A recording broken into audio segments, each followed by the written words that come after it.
Hey, it's LT here with Working for Race Cars YouTube channel, and this is actually a red 85 Corvette that we use as a donor car towards our 75 or 74 Trans Am build.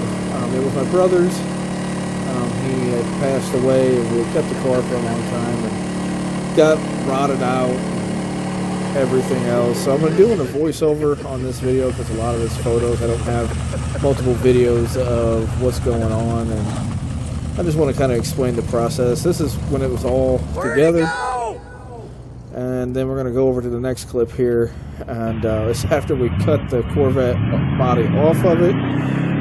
Yeah, we were just kind of having fun with it, and got in there to do a burnout. It did a better burnout without the body, cut all the weight out of it, you know. Yeah, so we cut the body off. Our idea was to basically get the body off the Corvette, and the wheelbase was off a little bit for the 75 Trans Am. The 75 Trans Am had a subframe in it, and this is a video of everything where the whole body's off. You can see that we basically cut the car up, other than, you know, structure-wise. So, and then I don't have any videos or photos of us and the Trans Am before it was cut. You can see it in the background, completely gutted. All it is a shell. That's the entire shell, firewall, and I was. Hey, watch his head. This is me driving it under the Firebird shell, well, Trans Am. It was a Formula One Trans Am or whatnot package. But I was just driving it underneath there, trying to line it up. It was quite a bit of a process. We actually had to widen the body, stretch the rockers over. But the back half did really well, lining up and getting it on. This is after we mocked it up and got it mounted. It's just a short walk around of what's going on.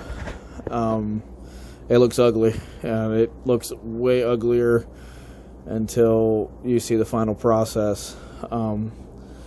We had to cut the fenders and kind of shorten them a little bit, widen the back and lengthen the back. I'll show you. We have photos of everything going on there. This is after we got the doors in, well, one door. The old man's talking in the background, but anyway, so we use fiberglass doors to make them lighter on the hinges that we had to build for the Corvette mounts and everything. As you can see, it's, you know, this is a Corvette factory tank still in there today. It's all cleaned up, obviously, but it didn't fit too bad. It was and we channeled the body over. We give it a nice lowered stance. Thank you, Jags. We're not getting here. Yeah, he's talking about we ended up getting the wrong doors, one wrong door, the same side doors. And then here's some photos of a lot of the process going on. Here, he was mounting the fenders, had to cut them, shorten them, trying to figure out how we're going to get these doors to open and close.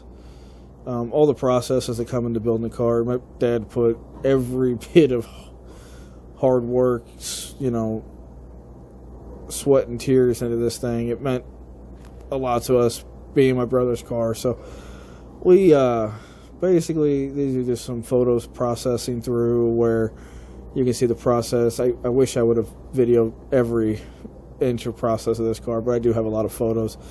And like I say, we cut the fenders, we shortened them, lengthened them, try to get a normal looking stance for it to be on the Corvette chassis. This is him after he was mocking the front end up, the front nose. We had to basically build that. We had a nose, it was a piece of crap. He had to basically remold it, rebuild it. We got the doors, you're seeing body work. And then you can see front nose. And then right here you see that we have the normal Trans Am tail light panel. This is the Walkaround again. You can see everything being Corvette. It had a 350 84 Crossfire vet engine in it. When later on you'll see that we got rid of the crossfire, carbureted it, still ran the factory HEI, but he was fitting everything on this side. He spent hours and hours on just thinking process, and after the whole process we found out, we learned better ways to do it. We have, other projects we're doing with Corvette chassis. But the car seemed to wrap around everything really nice, and you'll see the finished photos that it does. And then right here's another walk around, and the old man's talking. Over in the body shop, he's doing all the metal work here. Suspension. He's got tape marked, and he's got the flares marked where he's going to be molding them into the body. And then again, you see the rear pan and the tank position and all the stuff going on here. Just a whole lot of work went into this car. It's crazy the sentimental value, the amount of work that you will put into them, and just to get them done. And got the front flare on it, and another shot of the front end and all the mock-up. You had to build structure frame for the fenders to be on, and then here is where the body work starts. He started doing a lot of the mud work and the shaping and getting the door gaps and everything right. Then you see where he extended the rear tail pan out there, and then let's see, just another walk around of all the body work. Got the hood fitted here. He radiused the hood, radiused all that, got the door gaps where he wanted them. He was working the window channels here. We took the doors off this car probably 1,000 times plus. And then you can started doing more mud work, shaping, molding. And there's more of the metal work and finish work that was coming into it. Custom cars take a lot of shaping, and then he Frenched the rear bumper in, and here's the car in a process of all the mud and shape work that we had to do. A lot of blocking he put into it. And then here we go, we're almost ready for primer. More of it, pictures of just all the shape work and where it was coming out of. Here we go. I think we got the first coat of primer on here. You can see my Mustang 2 in the back. But yeah, it was a whole lot of blocking. People don't realize the process of sand block, sand block again, and then prime block, prime wet block. It's a fun process. Well, these are just pictures of going through this process, and then doors off again to get everything in there primed, worked, and shaped. And then you can see right there's the rear tail pan was changed to a Camaro tail pan. He liked the look of it better. That's why it got put in there, because when it's custom, you do with what you want and you do with what you like. So you can see here, primed again. I think the car was primed 3 times and then wet blocked before it actually got a white base put on it. And I think this is where he based it white. We were going on Power Tour this year. I think this was 2017. Yes, 2017. We were going on Power Tour, so we were trying to finish it up pretty quick to get on the road. He just blacked out the hood here, and then it was base white. At this point, we were just doing some finish up work, getting the windows mounted, getting the chrome and the rear tail lights, and then here all the windows are in. It looks pretty cool, white and black. I think it turned out really nice. And then here's when we got back from Power Tour and we actually painted the car. We got sanded again, blocked out, and then I think resealed right here. And the car is in the process of getting all taped up here, and it went black with a purple pearl in it. I don't remember the exact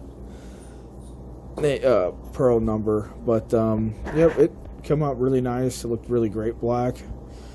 There you go. You can see a little bit of the purple in it with the light on it, and it was pretty black. But it's crazy that it came from being that hunk of junk and then turned into that. These are some finished photos of when the car was black. Just beautiful. Just turned out great. Yep. And here's a short walk around video. There's a lot of cut and buff on this. The reflection in the black was just deep. You see everything in it. And I wish the video had better grade. I had a crappier phone then. But yeah, the hood was pinned. You know, nice and clean. But this car gets driven all summer long. This is his cruiser. It's not a trailer queen. Actually, we can't really get it up on a trailer because the body is so channeled. It is channeled. The one time I think we had to put on a trailer. I don't think we've ever put that car in a trailer. So, but we took it to car shows and had a good time and cruised with it. And here's at the Edwardsville car show in Illinois. That's my Mustang 2, my G8, and then his Pontiac Fire Transam was in between us. It's just a good looking car. And then this is him. He was cruising around. I think it's Pierre Marquette and off of River Road. There outside of Alton, Illinois. And this is when we put the big block in it. Yeah. So winter came and he wanted to kind of give it that mean street machine look. And we did. We ended up swapping it out with a big block. And this is with it running. It's the first time. And it's funny because we ended up having to put 2 big blocks in it. He bought a big block. And we put it in there and set the distributor and got it running and no oil pressure. So we ended up having to pull that one back out and put this one in. It is nothing built. It's just a nice little street engine, and it sounds pretty good. This is before we got it finished and tuned. The car's all dusty, but yeah, he just wanted that nice street machine look, you know. Even though it's not tubbed or anything like that, it looks cool going down the road with the big tunnel ram coming out, and it's still drivable. So he was able to still get in it, start it up. This is with a single carburetor. We ended up going with 2 Holley 600s on it, and got rid of the big single carburetor. It runs better with the 2 single. This 2 600 Holleys. It's more smooth going down the road and it seems more reliable. This is outside the shop here. Just photos of the Model A next to it and everything. And this is another walk around. This is... She's ready. Yeah, going on Power Tour again. Leave on the following Monday. year. Met him in Indianapolis with the Pontiac. I drove the G8 and I met him up there, but had a good time there. We didn't do the whole tour, but you know, like I said, he drove that from Gillespie, Illinois, all the way to Indianapolis. You know, that's a 4-hour drive. We never really were too scared to just take it out and take it on a road trip. The worst part is all the stuff sticking out of the hood. You'll see that he got caught in the rain. After we got back from Power Tour, we by myself this year. This went to Street Machine Nationals with it. And you'll see he got caught in the rain that year at the Nationals. This is where he was going. He was going to the Fairgrounds. To the Fairgrounds. So he said it looked like it's going to be a nice day.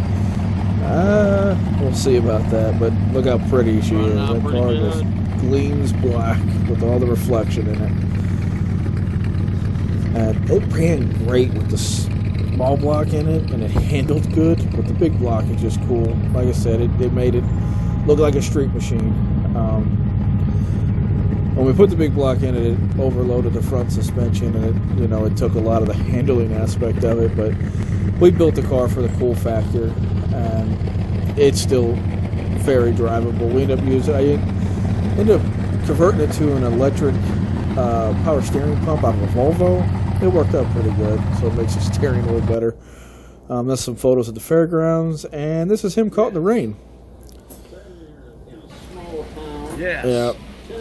Sitting here in a small town. Yeah, 10 miles away from the freaking hotel. I think I got these And he videos decides to backwards. storm his ass off. So he got caught in the rain. He had to get under the gas station, so he didn't Gotta love Mother swamp Nature. out the engine and suck a whole bunch of water in the carburetor. This is him trying to get back to the hotel from the fairgrounds, and it was clouding over, and he's flying down the highway here trying to get back. And the video before is when it started to pour down rain. He had to turn into the gas station real quick before he basically drowned the engine with water, because that big bug catcher in the front, it will suck it all in. But yeah, you can see, car cruises down the road just excellent. It always did. Yeah, we still haven't put the headliner in the car and finished the entire interior. We way more body and fabrication guys than we are interior people.